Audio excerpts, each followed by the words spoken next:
Roger, give me that gun, Ron. Right along that back, baby. Aim hot. Clear hot.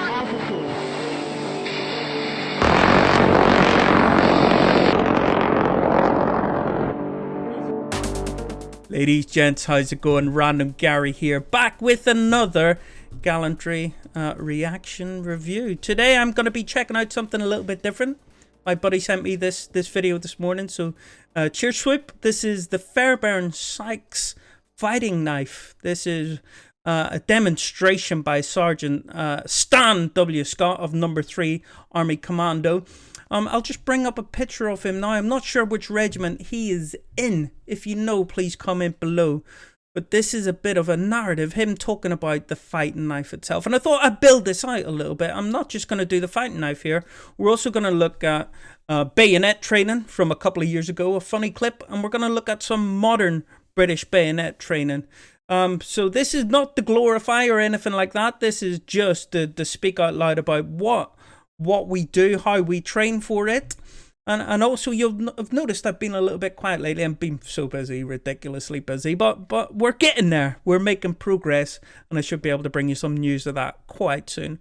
So let's go across to Stan, the old boy, and let's see his little piece around the Fairbairn Sykes fighting knife. Fairbairn Sykes fighting knife, FS knife, field service knife. No. Length. Field service. I always, every time I heard everybody referring to it as the FS, I always thought that stood for Fairbairn Sykes, right? Possibly 6 inches and 6 inches. Some blades were 9 inches.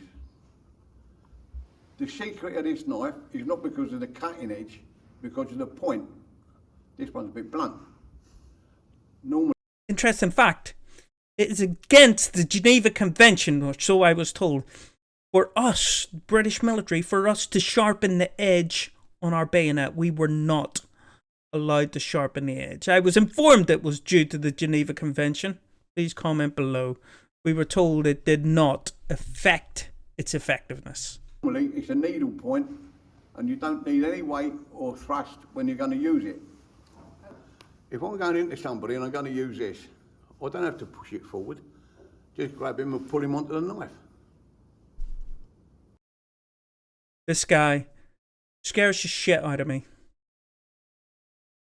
I think sometimes you just get a feeling that people they know their trade, and this is one of the people where I feel like he knows his trade. I don't get that he's gloating. I don't get that he's Billy bullshitting or anything like that. I think he's just talking in very practical, no nonsense terms. Scary, right? You got it? Got it. I've got it. I've got it. You don't hold the knife this way. Wrong. It's held between the thumb and the forefinger, so that the palm of the hand can go around it. And if you're going towards a person, you don't just walk towards it, you change hands very slowly, so that you don't know which hand you're going to have the knife in, right? But mostly... Many knife fights you need to be in until you realise that doing this can confuse your opponent. I mean, you must be pretty proficient up to that point, but then to hone your craft and to carry on getting better. If you're going to do a job on a sentry, you don't do what do a job. Lift his chin up and cut his throat like that. Yes, lift his chin up, but put the knife in by the jugular vein, which is both sides of the throat. Push it through, punch it forward. You rip out the lot. Bit of a messy job, but that's it. Right? There is a way of stopping a knife, and I'll tell you this. When there's an Hackney carry, a bloke in my section disputed the fact that it could or couldn't be done. I'm sure he's going to absolutely mince my words here, but I was always of the opinion of if somebody's got a knife and you've not, even if you do have one, you just need to get out of there. unless you're packing heat, you need to get out of there, because they can close ground, they can get on top of you before you know it. All of that fancy dancy stuff, it's too late. I'm sure you can get lucky, and if you train hard enough, you'll eventually get there. But you know, I think my default mode would always be to run away. I can't run at the minute. What should I do? Or should it could? Can't run. He said, Can't no, walk. you can't. If a bloke's coming in with a knife and he's like that, he said, you'd have to be very, very quick to do it. I said, look, with training and practice, it's possible. Well, it come to such a point that evening, talking about it, that somebody said, with the sheath on, prove it. So this bloke took the knife, and I stood there, and he come at me like this, the way they said not to do it, right? So he come at me like that, and as his arm went up, I knew he was going to come down, so I blocked it with the elbow. You never grab it, block it with the elbow, right? The other hand comes down the back there, and you take a pace forward, right? Woof, down. And I broke his arm. I said, see, it does work. But the upshot was, in the morning, we had to go and see Charlie Vaughan, who was a commandant of the Commando Training School. And I've heard Charlie that said name to this before. bloke, who's got his arm in a sling, he'd been seen by the medics, he said to him, you don't think our methods of training work? And this bloke, well yes, sir, well, but, and Charlie said, and he looked at me and he says, you think our methods of training are good? I said, yes, sir, I've just proved it.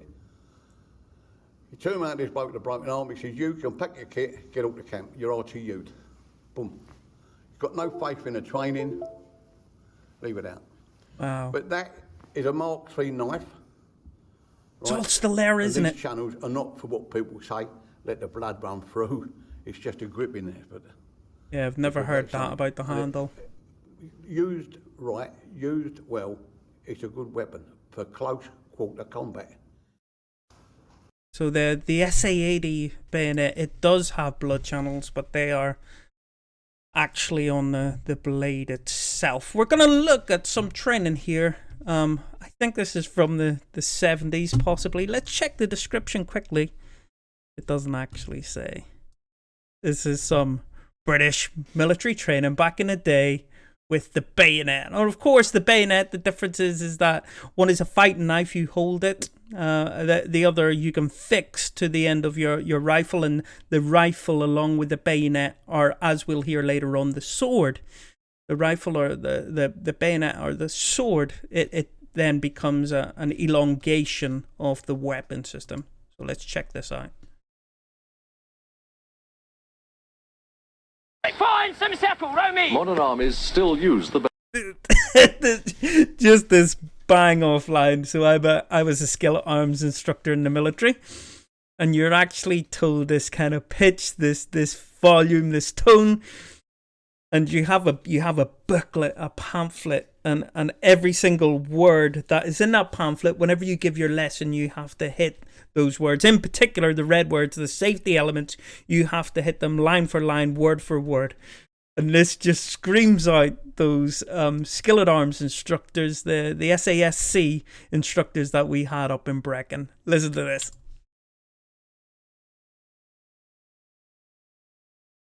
Find some circle, row me! modern armies still use the bayonet. And he's Scottish, which makes it even better, doesn't it?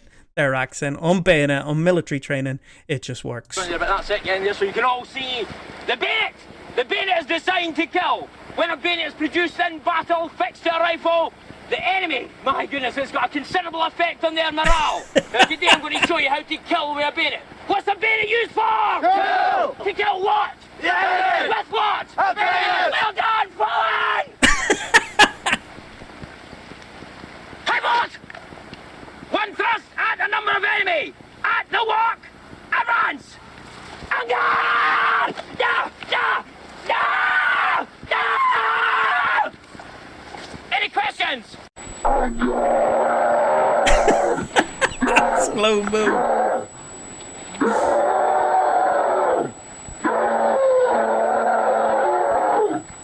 So what bayonet training is all about? It's about working people up into the maximum level of aggression. And I mean, you go mean on them. You absolutely trounce them. But what you also need to mix that maximum level of aggression with is tons of discipline. And that discipline is there in order to ensure that they remain an effective fighting force. So you will hear commands like on port, fix bayonets. You'll hear them... this is my medication hitting in. So on guard, high port, check bayonet. So those are all words of commands that mean that the weapon system is at different points, and they are ensuring that their weapon system is still effective while they're doing all this here. This is last resort. You probably run out of ammunition. You've got an ill-effective kind of weapon system, so your weapon system might be broken. Therefore, the bayonet is the extension of that there. So you are ensuring that you are still an effective fighting force. By the way, whenever I mention the medication there, I suffered a life-changing injury. Sometimes my brain struggles to communicate with itself because of the medication, and it's now been 10 years. 10 years since I passed my skillet arms course, so I'm a little bit out of date. So you will hear these words of command as they go through.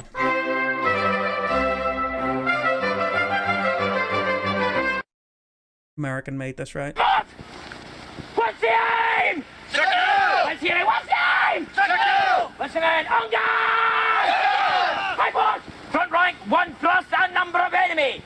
At the double this time. Advance! Today there are still moments when soldiers meet hand to hand. A few Argentinians died on the bayonet in the Falklands. Well done! Bring your rifle with you, son. Don't let it go. Sadly, it was more than a couple. There were quite a few bayonet fights in the Falklands War. There was a number in Iraq, and some friends of mine were involved in bayonet assaults in Afghanistan. I had one day where it almost came down to it. Thankfully, it did not escalate to that point, but my weapon system failed, and I had very few choices left open to me, the bayonet being one of them. But thankfully, we got to a decent point where it did not need to happen. So here, we're now looking at modern British military. You'll see us referring to this as the sword in this instance. So this is my understanding. And hopefully some of you history guys can comment below. And I will pin the tweet. So the rifles, I think it's all the light infantry, they refer to bayonets as swords. It's a thing that goes back in the past. You shouldn't really call it the bayonet to them. And this is them going through their selection process to create what they call the chosen soldier. So they have this real kind of ethos, this real kind of value that they are the chosen soldiers. I'm sure they'll explain it better here, but they have a competition, and this is them in the process of choosing who is the soldier, the best soldier in the battalion at the time. Let's have a look. A company, 3 rifles, are out proving their sword skills in a battle to become the chosen man. We normally put our bayonet lanes through very kind of difficult terrain. So beforehand, we will smash the absolute life out of them. Now, I've got a ton of recruits who I've taken through bayonet ranges. Please don't comment below some of the things I've done to you. But we do it for a reason, because quite often the bayonet charge comes at the end of very, very decisive battles. A lot has happened up to this point, and we need people to be physically exhausted. We need them to be at their absolute wit's end. We need them to be at the highest possible emotional level they can be and still display this absolute professionalism in order to win the fight. It saves lives going through such an arduous experience. We took ours down onto the beach. You can look at Navy SEALs kind of training in the water on their backs, all of that kind of stuff.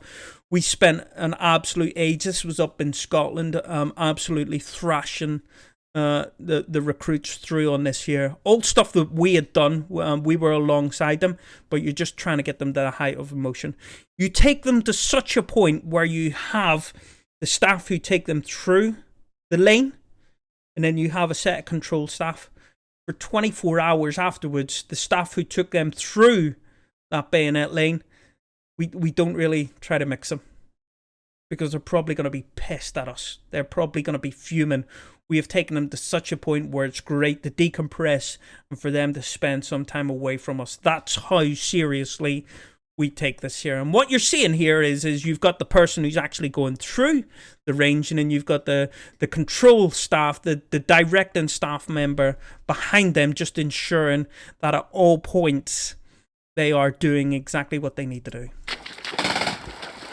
This is the culminating day of A Company's Chosen Man competition, which is a 3-day long competition designed to test and then find the best riflemen of rifleman rank in the company. So we're testing them on basic military skills, which we think are the key core fundamental skills that are necessary to be a good rifleman. So we're testing them in things like fitness, navigation, military knowledge, basic weapon handling skills, confidence, that sort of thing. So this is the final culminating event for that. Let's go! The sword lane is the true test of skill under pressure, moving from one end of the river to the other on difficult ground while attacking the enemy along the way. Please remember, whilst we see them stumbling and rolling all over here, they have been absolutely smashed up to this point. This is not a case of them just arriving at the lane and going through it. This is the end point. This is just a very small snapshot of what we do. Way. Go on, keep going. Keep going. The exercise is focused on aggression. It's a technique that would only be used in desperate conditions where ammunition is low and the enemy are fast approaching at very close range. So there's that discipline I'm talking about. Watch whenever he removes the weapon system from the enemy. You see he brings his weapon up into the high port position, and then he checks the bayonet to ensure it is still in a serviceable condition. Watch this. Hands up. Low, and the enemy checks the bayonet, fast approaching moves on at very close range. Crack on. We always knew it was going to be hard. hard. That was a perfect example, because it looks like it was actually loose. Crack on. We always knew it was going to be hard, but the terrain Drills, I think made it a lot harder than what we expected. Just trying to keep the aggression up while going through it, losing your footing made it a lot more challenging than anything I've done sword-wise before. It was obviously hard work, but once you're in there and you've got the sword attached, you get in the mindset and you just don't really think about it, and you get the aggression, and it's got to kill the enemy face to face. So it's hard to keep on your feet as well as trying to run up and try and kill the enemy. Good effort, keep moving. Good effort. Good effort. For most, it's a bayonet, but the 3 rifles are protective of their swords. So a lot of people get a bit funny about us calling a sword rather than a bayonet. Here we go. And I'll probably get grilled because I just said the B word, but it harks back to, again, the Peninsular War, where the rifles used a Baker rifle, which had a shorter barrel than the musket that the line infantry regiments used. And because of that, we needed a longer sword to attach onto the ends of our rifles to make sure that it was long enough to actually. So here's the final stages quite often of the bayonet / sword lane.